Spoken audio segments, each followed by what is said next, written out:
Now, if you missed the Facebook Live performance, it was definitely a performance.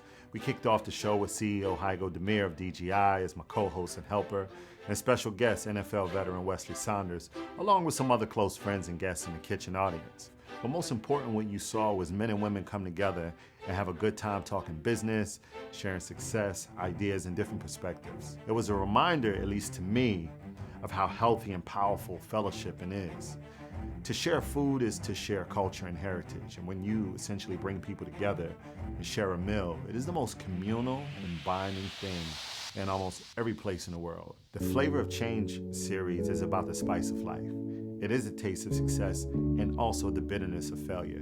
Every dish is not going to be the favorite of every person, no different than every success you have will be celebrated. But the real value is in a discussion. Perhaps food can be used as a vehicle to drive the relevant, very necessary discussions more often. And I feel that more now than ever when it comes to families.